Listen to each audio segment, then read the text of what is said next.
பார்த்திங்கன்னா கலந்த சாதம் தான், புதினா சாதம். எல்லாமே வெரைட்டி ரைஸ் மாதிரி பண்ணுவோம். இந்த மாதிரி பண்ணி பாருங்கள், ரொம்ப நல்லாயிருக்கும். அதுக்கு பார்த்திங்கன்னா நான் புதினா, தேங்காய், எள், புளி, இஞ்சி, பூண்டு சேர்த்துருக்கேன். அதுக்கு பார்த்திங்கன்னா கொத்தமல்லி, புதினா, தேங்காய் எல்லாத்தையும் வதக்கிட்டேன். இன்னொரு பக்கம் கொத்தமல்லி அலம்பி வச்சுருக்கேன். கொத்தமல்லி வதக்கணும்னு அவசியம் இல்லை. அதுக்கப்புறம் மொச்சை வறுவலுக்கு தக்காளி நறுக்கி வச்சுருக்கேன். வெறும் குழம்பு மிளகாய் தூள் போட்டு தான் வறுக்கப்படும், வேறு ஒன்றும் இல்லை. இப்போ பார்த்திங்கன்னா அரிசி ஊற வச்சுருக்கேன். இப்போ நம்ம இந்த அரைச்சிட்டு வந்த இந்த விழுதை நம்ம அரைச்சிட்டு வந்துடலாங்க.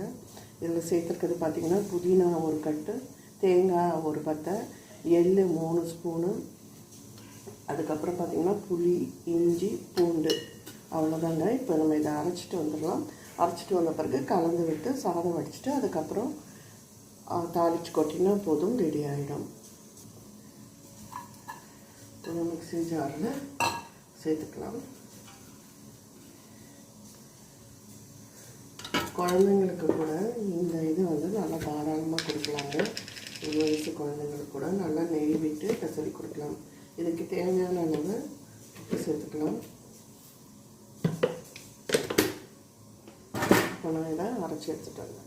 நம்ம அரைக்கிறதுக்கு முன்னாடி இதை அடுப்பில் ஏற்றிடலாங்க, ஈஸியாக சீக்கிரம் வேலை முடியணும். 1 கிளாஸ், அதாவது 1 அழாக்கு எடுத்தேன், 2 கிளாஸ் தண்ணி விட்டுருக்கேன். அதுக்கப்புறம் நம்ம அந்த புதினா அரைச்ச விழுது சேர்ப்போம். அதுக்கப்புறம் கொஞ்சம் அலம்பி விட்டு தண்ணி விடுவோம். அப்போ அதனால் கரெக்டாக வரும். இப்போ இதில் உப்பும் லைட்டாக உப்பு போட்டுக்கோங்க.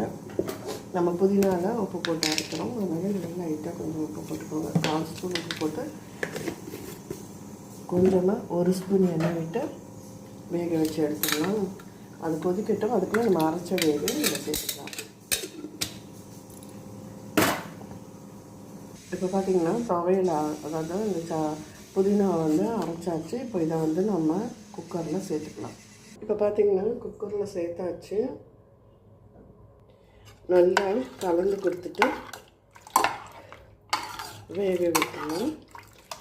உங்கள் குக்கருக்கு ஏற்ற மாதிரி 3 விசில் 4 விசிலுக்கு வேக வச்சுக்கலாம். இப்போ பார்த்திங்கன்னா மொச்சை புளி வறுவலுக்கு பார்த்திங்கன்னா மொச்சை வேக வச்சு எடுத்துருக்கேன், உப்பு சேர்த்துருக்கேன், குழம்பு மிளகாய்த்தூள் 1/2 ஸ்பூன் சேர்த்துருக்கேங்க, புளி தண்ணி சேர்த்துருக்கேன், சும்மா ஒரு 1/2 கிளாஸ் புளி தண்ணி சேர்த்துருக்கேன், தக்காளி அங்கே வதக்கிட்டு இருக்கேன். இப்போ பார்த்திங்கன்னா தக்காளி இதை சேர்த்துக்கலாம்.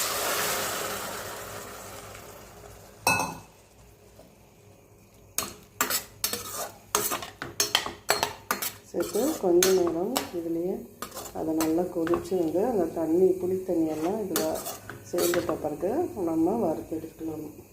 இந்த மாதிரி பண்ணி பாருங்கள், மொச்சையில் ரொம்ப டேஸ்ட்டாக இருக்கும். இந்த பக்கம் பார்த்தீங்கன்னா புதினா சாதம் ரெடி ஆகிட்டுருக்கு, பார்ப்போம். தக்காளி, புளி, உப்பு எல்லாம் சேர்த்து குழம்பு மிளகாய்த்தூள் சேர்த்து நல்லா வெந்து வரட்டும். இது இது டேஸ்ட் நல்லா இருக்குங்க. நார்மலாக மொச்சை தாளிக்கிறத விட இந்த மாதிரி செஞ்சு பாருங்கள். இப்போ இது நல்லா வெந்து வரட்டும், தண்ணியெல்லாம் சுண்டட்டும், பார்க்கலாம். இதெல்லாம் ரெடியாக இருக்குது. புதினா சாதமும் இங்கே ரெடியாக இருக்குது. இப்போ பார்த்திங்கன்னா அதுக்கு புதினா சாதத்துக்கு ஒரு தாளிப்பு கொடுத்துடலாம்.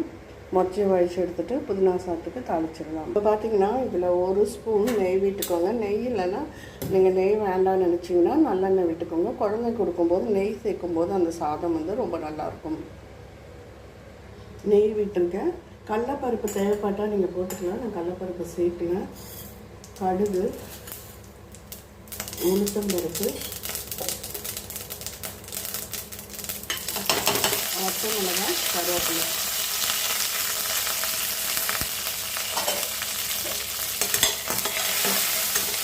இதை சாதத்தில் நம்ம கொட்டிட வேண்டியதான்.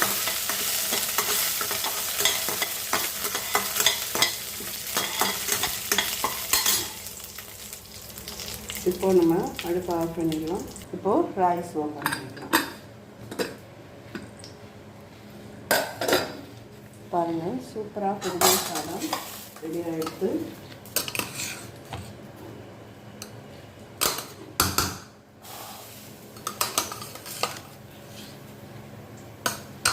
இப்போது நம்ம தாளிச்சதை இங்கே கொட்டிடலாம்.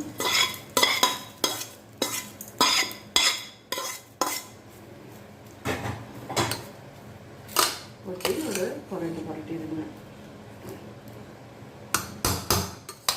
ரொம்ப சிம்பிளாக நல்ல மணமாக புளிப்பாக சூப்பரான உங்களுக்கு புதினா சாதம் ரெடி ஆகிடுது.